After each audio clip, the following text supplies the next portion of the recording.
available wherever you get your podcasts.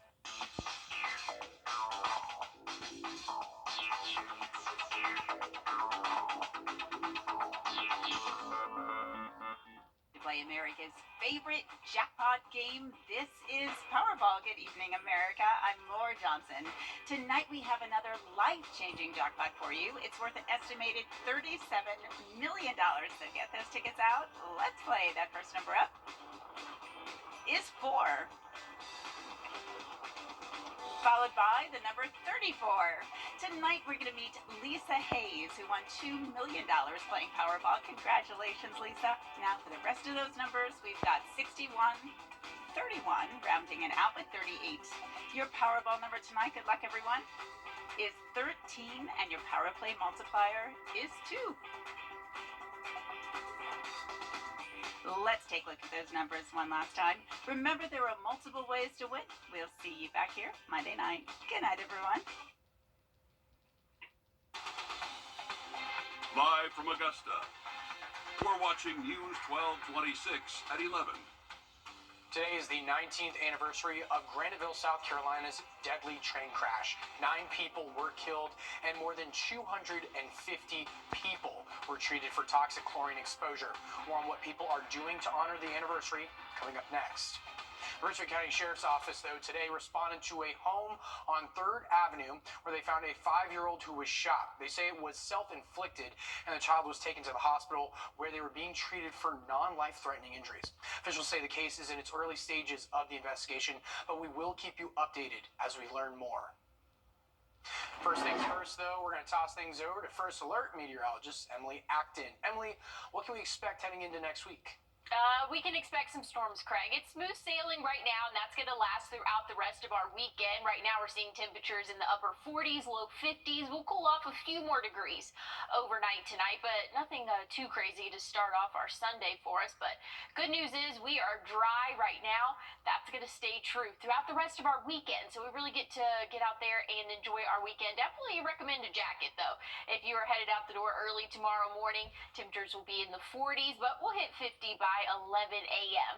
Main story, though, over the next couple of days is a system that's going to develop and push through the Gulf and kind of up into the state of Mississippi. That's probably going to be the first place to see some of these showers and thunderstorms start to pop up, and it's going to end up forming a line. A system is going to impact us here at the CSRA, so just kind of be aware of that. This is Tuesday. We have issued a first alert for Tuesday, and this is kind of a little bit of what we can expect. Now, don't hold on to the timestamps. It's not going to be set in stone quite yet, but as we get closer to time, we'll be able to kind of nail down the exact timing of things. But as of right now, we're just saying Tuesday. So again, throughout the day Tuesday, all of the CSRA is under that first alert. So we have strong wind gusts, heavy rainfall possible, but I'll have all of this broken down for you coming up soon. Thanks, Emily. In 2005, 9 lives were lost and hundreds were injured after 2 Norfolk Southern trains collided near the Avondale Miles plant in Graniteville. Over 250 were injured and treated for toxic chlorine exposure. On its 19th anniversary, I talked to a man that was there when it happened. It was the land they grew up on when tragedy struck. And now, over a decade later, on this day, it takes people back to the time and exactly where and when they were when it happened. Now, today, they honor the lives lost, praying that nothing like this ever happens again. Sound of tons of metal scraping, hitting each other is one that I've never heard, and one I'll never hear again, I hope. He lived nearby when it happened. He says him and his friends grew up around here and have many memories of what it was like before and after. I was asleep, heard a big screaming roar, metal to metal, and it was the train wrecking. The vibration actually knocked me out of bed. I got up, went to see what was going on, and by that time the orange gas was up in the air. And my neighbors told me to get out of town. Today, the lives that were lost and impacted are honored with coins and flowers to show respect at the memorial dedicated to them. But for many people who live in Graniteville, it's something always on their minds. I get it every day when I come by and think about it. And many times I come over here to sit. He says the tragedy has brought the town closer together and that they have come a long way since then. We are resilient. We come back. So we come back with our Cry Central and our Megiddo Dream Station, which is provide job, help people, train jobs for people. And then after that, the YMCA come to town, Sam's has come to town, and people are coming to town. Big plans for the future, but they will never forget the past. We're just very thankful we made it to survive. And unfortunately, some of our friends didn't, as you can see.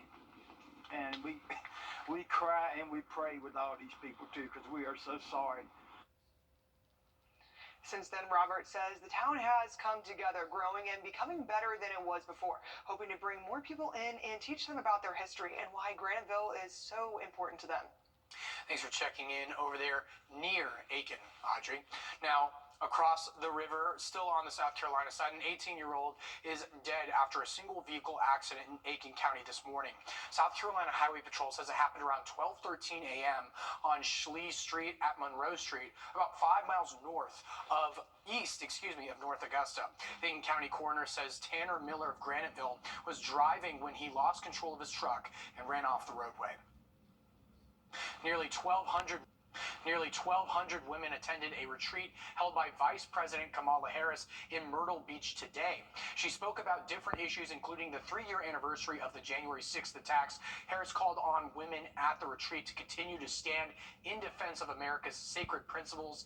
And one of the women at the retreat spoke about what she thought of Harris's comments.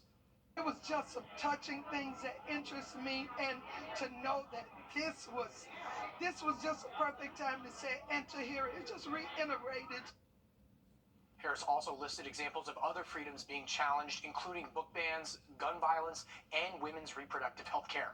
President Joe Biden will visit Charleston on Monday to speak at Emmanuel AME Church. Now, Secretary of State Antony Blinken is on a Middle East mission to try and prevent the... Now, back on the home front, student loan borrowers are still receiving incorrect statements after payments started back in October. The Consumer Financial Protection Bureau says the Education Department service providers are dealing with processing issues and long hold times. Now, President Biden is punishing 3 of the 4 service providers by withholding more than $2 million from AidVantage, Ed Financial, and Nelnet. Now, closer to the CSRA, Columbia County Fire Rescue is looking for a few good men, 10 to be exact. A hiring event was held at their headquarters on DeSoto Drive today. There were different areas set up for candidates and their family members. We caught up with Deputy Fire Chief Jimmy Pascal, who says there are plenty of benefits if you come on board, including health and retirement. He also adds being a firefighter is more than just battling flames. We have our hazmat team, we have our dive team, our swift water team, technical rescue team, all the stuff that we do that people may not be aware that we provide for the community. And if you couldn't make it out today, you still have another chance. Another hiring event will be held this Thursday from 9 a.m. to 2 p.m. They encourage you to bring the family, and the Columbia County Sheriff's Office will also be there taking applications. Coming up, today marks 3 years since the January 6th attacks at the Capitol. More on the anniversary and fallout next. Hey, you going to that event on Saturday? What event? You should try this new recipe I found. They sound great. So talented. Where are you guys hearing about all this cool stuff? Mix at 3. If it's happening in the CSRA, you'll find out about it here. All the latest events, shows, and more. Happy Hour begins at 3 with Mix at 3, weekdays on News 12. Games from the Georgia Lottery. Today marks 3 years since the violent siege of the U.S. Capitol.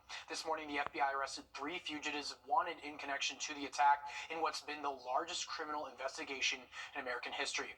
Tonight, newly released video, we see Capitol police officers fending off protesters as they tried to enter the House chamber, while 2 Republican congressmen admonish the rioters for what they're doing. Scott McFarland reports. The officers were outnumbered and overwhelmed by a mob, some of whom fought police with chemical spray, makeshift weapons, poles, and fists. What stands out to you most when you think back to 3 years ago today? Oh, it's just how it came out of nowhere. Deputy Chief Thomas Lloyd was in the thick of it. You never forget that. That still hangs on you. Oh yeah, every day. Every day. Police repelled the siege, after which the U.S. Justice Department launched an investigation unlike any in its history. This is not only the largest DOJ criminal investigation ever, it's probably the most successful, too. Scott Fredrickson is a former federal prosecutor. They have pretty much a perfect record so far in all of their prosecutions. The feds have charged nearly 1,200 people, more than half of whom have pleaded guilty. Dozens more have been convicted at trial, including every single defendant to face a jury. Some who face charges remain fugitives, and the FBI is yet to catch whoever left live pipe bombs near the Capitol that day. As former President Trump is raising the prospect of pardons for rioters if he were to retake office. I call them the J6 hostages, not prisoners. I call them the hostages. Roiling tensions and enraging the family of Capitol Police Officer Brian Sicknick, who died of a stroke one day after being assaulted stopping the mob. They broke the law. They broke several laws. They're on camera doing it. They were convicted in a court and sitting in jail because of it. Hundreds more could face charges for their roles in the Capitol siege, with new arrests made in just the past few weeks. Now, the man who attacked a Las Vegas judge before hearing his sentence has been given new charges. Wrdw was set to be sentenced during a court hearing for a previous assault case. The arrest report says he punched the judge multiple times in the head and pulled out part of her hair. Marshall needed 25 stitches to his head and suffered a dislocated shoulder. Wrdw now faces additional battery charges on a protected person. Coming up, passengers spoke out after their flight had the door pop off while they were in the air. More on the Alaska Airlines incident coming up. When moderate to... Of course you can.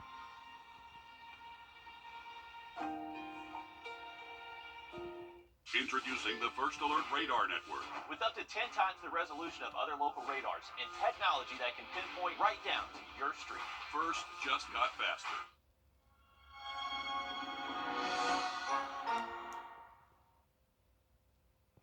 Here in the southern region, extreme weather hit as a suspected tornado touched down in Fort Lauderdale, Florida this evening. No injuries were reported, thankfully. But, it seems like we had a calm weekend now. But, Emily, anything we can expect heading into next week?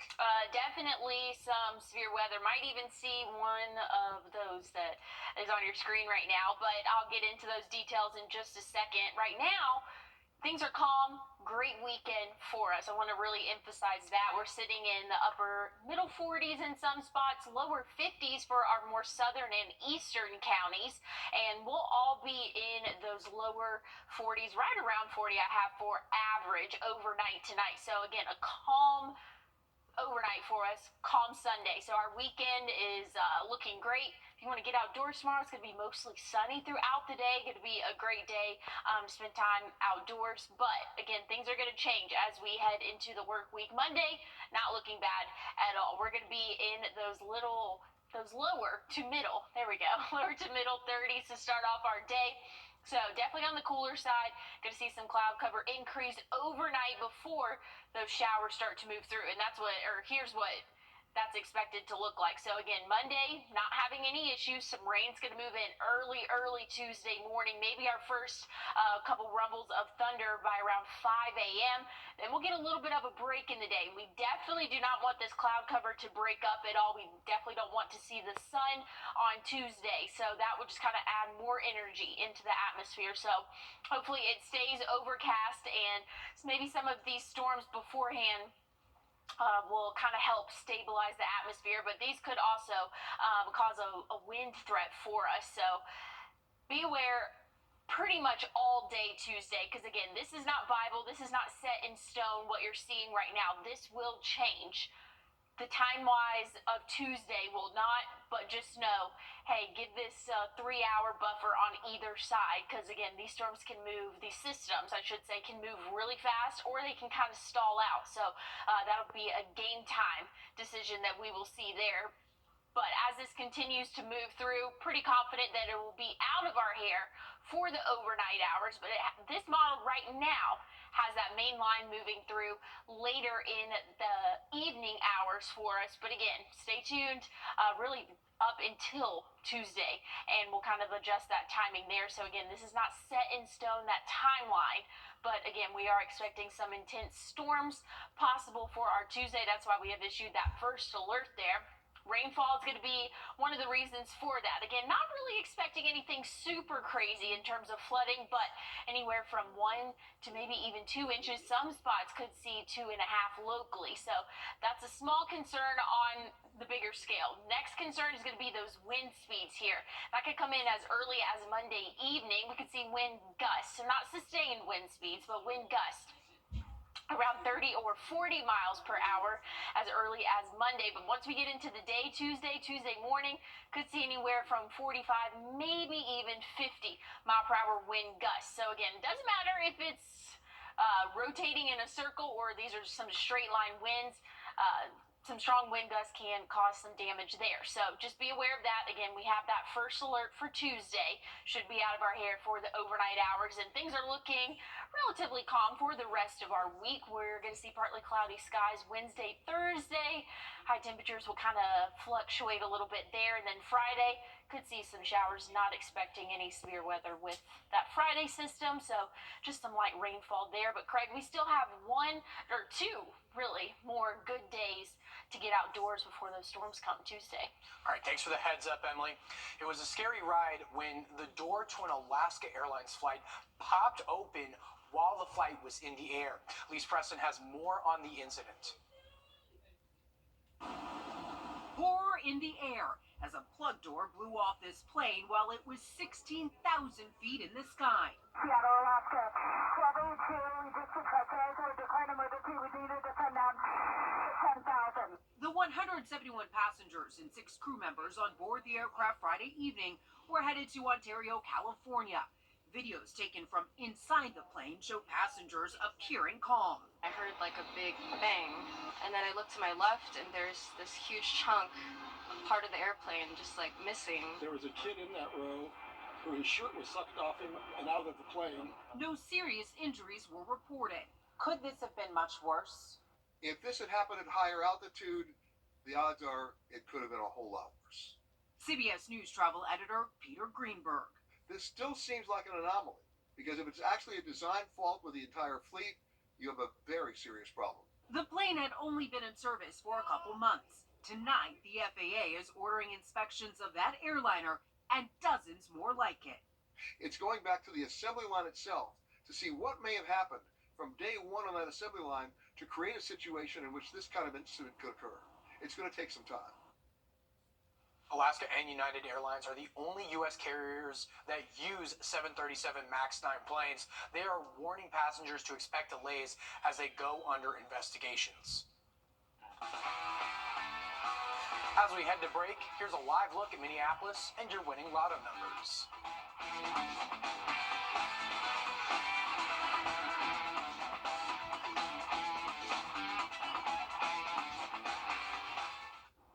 They say post it or it didn't.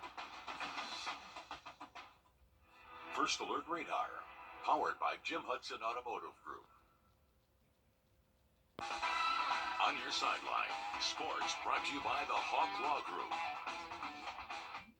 It's weird, right? Kind of seems like we should be talking about football tonight, but we aren't. Let's take things to a different kind of sideline.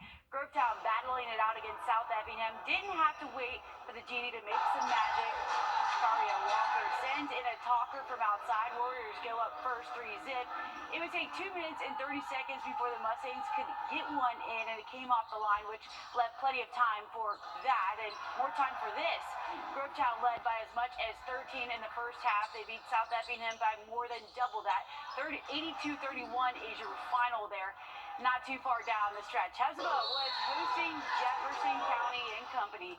These highs are all Revs because, long story short, that's what this game was. From the start, they kept the ball on their side and made it theirs even when it wasn't supposed to be. The Revs put up 13 unanswered, including these two by Nate Yoggle. Yeah, that'll hurt tomorrow. Wait for it. Boom, there it is. Jefferson County only gets 7 odds to the Revs 19 in the first quarter. They finish at 66-31. They're now 10-2, the best start they've had since 2020. All right, South Carolina is having their best start to a season since 2015. Mississippi State isn't far behind. The Bulldogs are 11-2 and were ranked as high as 21st earlier in the season. Against South Carolina, they played like it. The Dogs held the lead for 90% of the first half before the Gamecocks took over with just over a minute to go at 30-28. The second half was just as tight as the first, keeping it within no more than 4 of each other before the Gamecocks scored 7 unanswered. Michi Johnson kept it in check, scoring 15 of his team-high 24 in the final 11 minutes. That's a lot. His steal sealed the deal to lift the Gamecocks over Mississippi State 68-62. He's got great, tremendous energy. He's got tremendous belief in himself, and he's got even more belief in his team, in his coaching staff, in his methodology. We work it. We here. That's all I can really say. You know, we put a lot of work in, and like I've been telling people, we really trust each other as a team, as coaches. We're very confident, and we just believe that we can win in the game. We go out there and be us. So that's our mindset. Just going out there and being us, and then letting everything else take care of itself. Well, it did. It's the 6th time that the Gamecocks have earned a 13-1 record in program history. South Carolina plays at Alabama on Tuesday, so sorry there. The Pacers men's team is now 10-2 on the season, split 1-1 in league play. The Jags women's team is now 2-0 in the Peach Belt. Autumn Phillips had 19 points, 9 rebounds, and 7 steals. Wow, look at that. Georgia is now 11-3 after beating out Missouri 75-68. Didn't quite hit an inch of rainfall today, but we'll make up for it come Tuesday. I'll have one more check on your forecast coming up. The 2020 down Aiken. Not looking bad for the rest of our weekend, so definitely take advantage and get outdoors tomorrow. Monday could be a little bit breezy out there, but storms come Tuesday. We have issued a first alert. Again, going to see some showers and thunderstorms. Main concern, strong wind gusts. An isolated tornado cannot be ruled out, and some heavy rainfall expected. But we'll be ready. We'll be here, Craig. Thanks for the huge heads up, Emily, and thank y'all for joining us on News 12 at 11.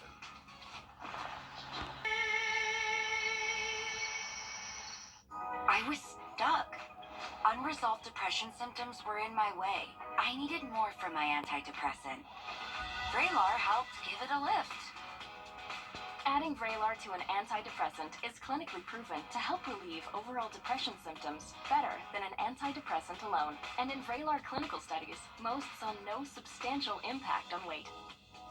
Elderly dementia patients have increased risk of death or stroke, report unusual changes in behavior or suicidal thoughts. Antidepressants can increase these in children and young adults, report fever, stiff muscles, or confusion, as these may be life-threatening, or uncontrolled muscle movements, which may be permanent. High blood sugar, which can lead to coma or death, weight gain, and high cholesterol may occur. Movement dysfunction and restlessness are common side effects. Stomach and sleep issues, dizziness, increased appetite, and fatigue are also common. Side effects may not appear for several weeks. I didn't have to change my treatment. I just gave it a lift. Ask about Vraylar and learn how AbbVie can help you save.